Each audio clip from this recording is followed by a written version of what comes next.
What is up, guys? It's Aniki here with my chapter 229 Deconstruction from My Hero Academia. One of the things that I just want to say is that if you notice, I've got my poster of villains above my head with the iconic shonen villains. You see Dio, you got Blackbeard, Boros, Shigaraki, who's coming into his own this arc. So I just thought that it was appropriate with us doing this My Villain Academia arc that I put some respect on multiple villains from multiple franchises. Got Meru, there's even Zareth there who managed to eke by. So yeah, I just want to hop in real quick. The chapter leaves off exactly where we left off last week, with Twice being mauled by puppets of himself and being really concerned about whether or not Toga's going to be harmed. He's freaking out at the idea of there being multiple hymns. And one of the things that I want to say is that it's very rational, even though it seems completely irrational and bonkers, and in a lot of ways it is, because Twice is having this, panic attack, this nervous breakdown.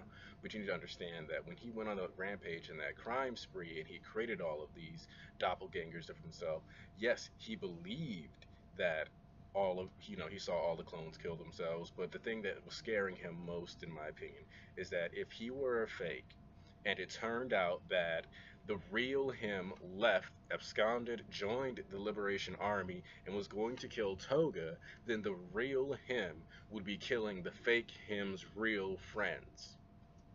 And so for Twice to see things that look like him, knowing that he could be a clone in his mind, I never agree with that due to the fact that he was capable of scarring. I felt like he should have known he was real, but I understand that after seeing 9 days of yourself hack yourself apart, that you could have some doubts. That being said, so that idea, it's not just him being crazy. The idea that the real him could have slipped out the back door, or another version of him could have slipped out the back door and been like, I'm not dealing with the me battle royale. And then eventually they meet past later on in life. It's not that unrealistic. And it would have been a very interesting twist, actually, and it's something that could at any point be executed by Horikoshi, where you could have a second Jin Bubao showing up later. And so I think that's something that we can all keep in the back of our minds. I do not think that that's where the story is going. I'm just pointing out that that is a possibility. It's not that strange. It makes sense for him to have those fears within that moment. We get further confirmation that it is, first off, that the Feel Good Inc. is a telecommunications company, which I think I mentioned in like my very first video, because I said that's probably where the satellite came from and why they were able to track them, and specifically ended up latching onto the phone GPSs. It would have been because of that, so we get confirmation of that. But in addition to that, with the tracking and the tech provided by Detonarat, we know that the puppets do need voice commands to function. He can't just type or think a command. He has to be able to give it to them, and that's later displayed by referring to the different puppets by letters F, C, A, etc., telling them to do specific things to attack Twice, pin him down, trying to get them to break Toga's neck, which special shout out to all the fans who saw leaked panels on Thursday and decided to throw a fit and accuse Horikoshi of implementing sexual assault, only to be shown as complete brain deads and proven wrong in this chapter, with Horikoshi it obviously being that Toga was going to get her neck broken if these puppets got to have their way. And just remember that when you see some panels out of context, you don't know what's actually going on. You have speculation, and you need to make sure you have the humility and the patience to wait until you see at least a full fanlation trap chapter, or even better, if you wait until the viz. So don't sit there and act like you didn't deserve to get dragged, because a lot of you on Twitter were talking mad nonsense and you got flexed by multiple members within the community, as you deserved, for not trusting Horikoshi to at the very least have a comprehensive story and running with the narrative before you got all the facts. And that's real. So you get Twice freaking out as he starts to break free. More puppets are sent after him, and he's having this complete mental breakdown. He's freaking out, freaking out, freaking out, assuming that he is going to be the one to kill Toga. And like I said, he's seeing this. He's not sure who's who. This is very important because it kind of highlights just how insecure in his identity he has become, but also it's kind of a nerve-wracking experience to know that you personally value this person so much that they've been there for you multiple times after the stuff with Magna, after what happened in the overhaul arc, where Toga especially directly states to him, I know you're upset because of what happened to Big Sis Magna and you want to make it up to her. And she covers up his eye because he's afraid of splitting and all these other things. She's been there for him, and it's imperative to him that he protect his friends. You don't hurt a shonen protagonist nakama. That's not how it works out here. So we get further details into Twice's backstory when I had originally just thought of Twice as a person who was a reflection of how quirks can ruin your life. But we find out later that in this chapter specifically that he was 16 years old, no parents because they died, his extended family was gone, completely alone, and some mook runs out in front of him and gets hit by his bike, and because of that guy's injury, he gets a criminal record. It's extremely important to understand that in Japan and even in like the US and some places, a lot of people just have these hard line views on criminals and just assume that if you commit a crime or have a record of any kind, that you're just a dog crap awful person and that you're just beyond redemption. And that's kind of shown within this chapter where the guy essentially blames him and is like, hey, you might not be able to get a jury to understand that even if you were going the way the law works and the way the juries are going to feel, you're still going to get a record. But you can probably turn your life around regardless, only for Jin to go home or go to work and for his boss to literally smack him in the face and basically fire him and tell him that, hey, you don't get to work here anymore. You're ruining my prospects. You're a detriment to the company. You're ungrateful. When that's not even actually what happened, but it doesn't matter because it's how people feel. And I think that's something that's really important to remember about this whole situation. Jin Bubarara had done nothing wrong up until this point in his life. He was just the guy that was getting one difficulty after another. And that's even best explained in one of the most relatable things that I've had a villain say in this series so far, where he finally like starts, he makes his first clone of himself. They're sitting there. I take it as at this point he had become homeless from having a harder time getting a job, like which is very typical of people who are considered like felons or dangerous criminals, and not having family to fall back on. And he asks, where did I go wrong? And he responds to himself, it was being born without an ounce of luck. And as a guy that, like, there's all these things that people say, like, you shouldn't talk about domestic violence, sexual assault, um, just in general, like, lots of heavy crimes. And as a person who grew up and had all those things touch my life by the time I was 12, I definitely understand what it's like to be like, man, no luck in this life. So for me personally, that really struck home, struck to the core. I'm sure some of you might not feel that way about it, but that's where I'm coming from, like that kind of background where a lot of stuff just goes wrong and you just kind of get stuck dealing with it. And it turns out that that's finally when Twice started making himself his own friends because he couldn't trust anyone but himself until he couldn't trust himself. And we find out that one of the things that I think is really nice is that this backstory shows that Twice is not pulled into being a high tier criminal. He was one of the country's most wanted before he ever found the league. What changed the game for Twice was when he went insane and could no longer be that criminal running his own self-based empire. And even Giron says, a man with your skills and your power could have possibly taken over the entire country if he had played his cards right. It's insane to see how far you've fallen, which in of itself just kind of highlights the depth of which Twice explained himself to Giron and further cements and gives validity to his determination and the reason why he wanted to go, save him so badly. Beyond just, I finally have a place. It's easy to say, oh, well, Twice was crazy, so he just couldn't make friends. But when you realize that the guy's essentially been alone in his life since he was probably since middle school, so like 14, 13, possibly even as early as 12 with no parents, it kind of shapes in a perspective the amount of isolation that he had been dealing with his entire life and how as you rack up these detriments in life, the more likely you are to have a propensity towards crime. They've even stated this, that poverty breeds crime.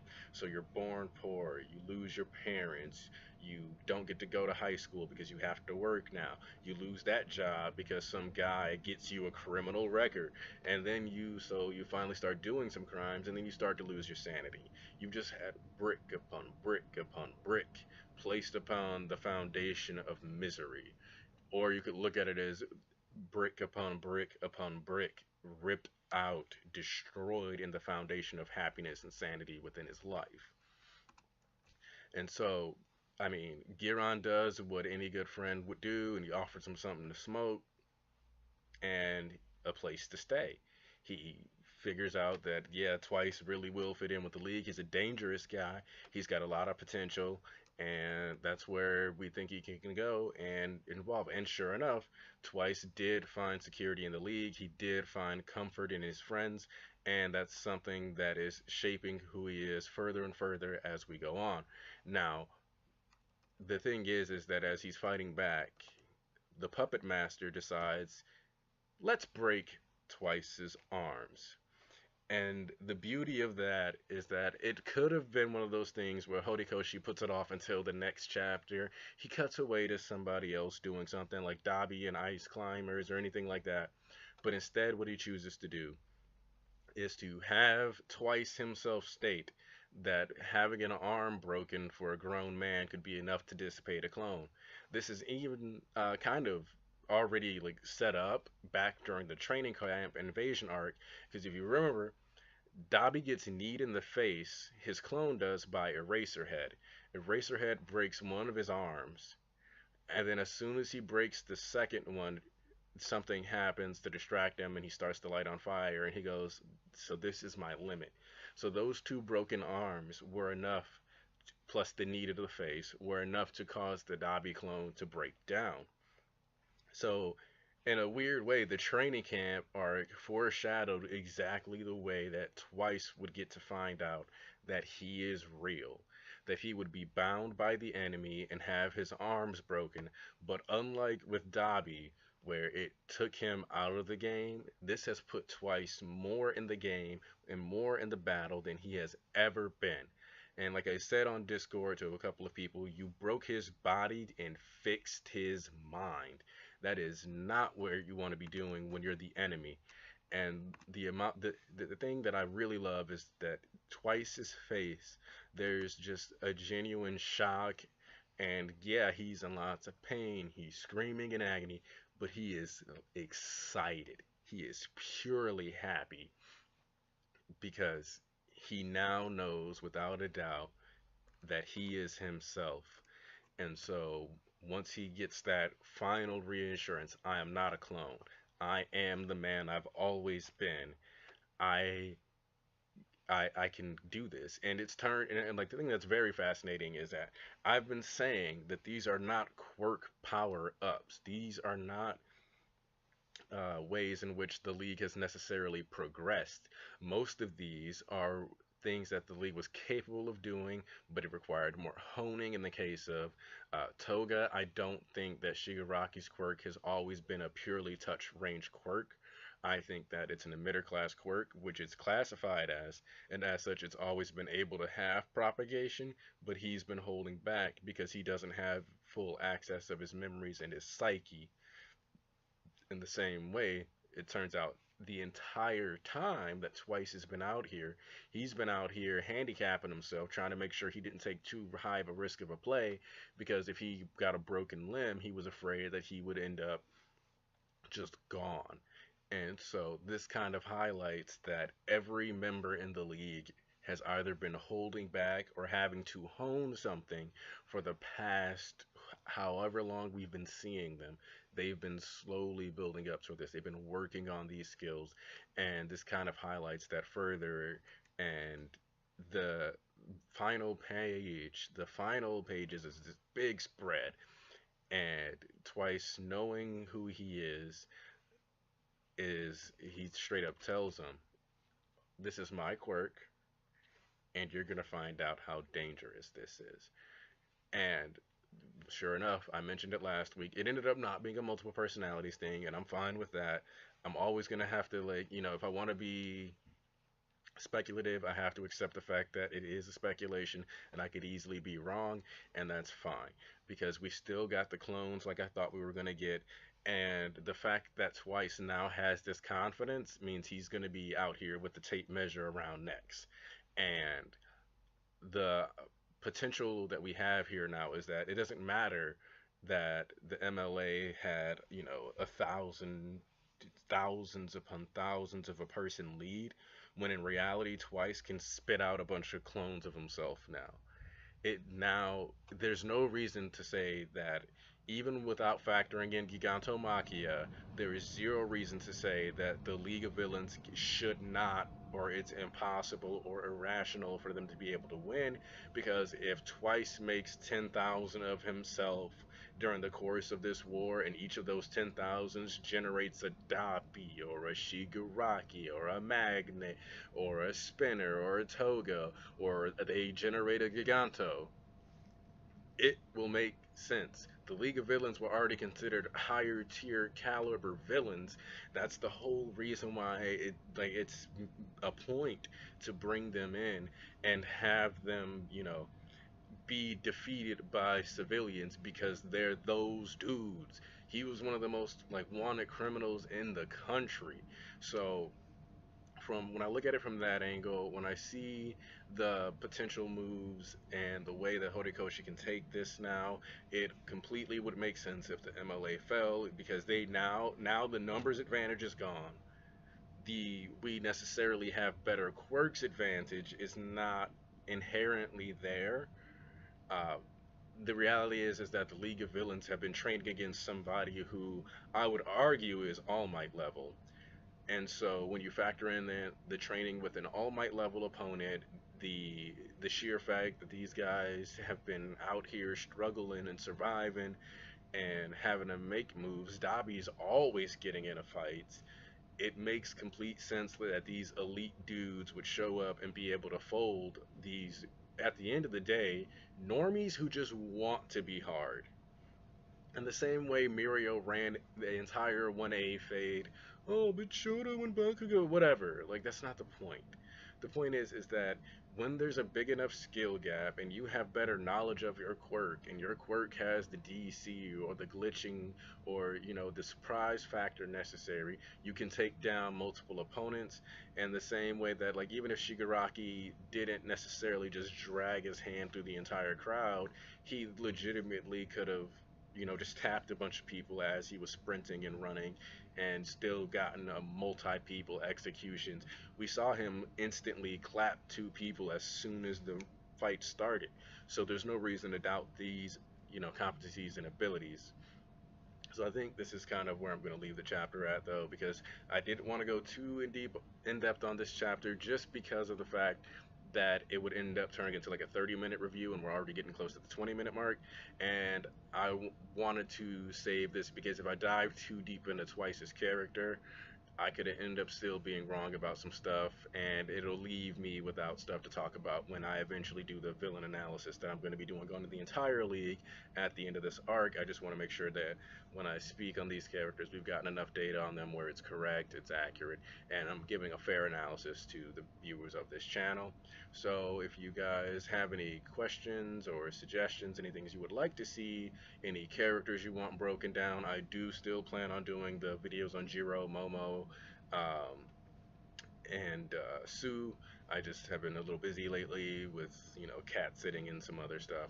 But regardless, uh, I plan on putting out more content. If you like what I'm saying, if you hate what I'm saying, give feedback. Tell me what you dislike in the analysis. Tell me what you like in the analysis. Just like, share, subscribe if that's what you're into, if you're enjoying the ride. Everybody have a nice day. Anaki out.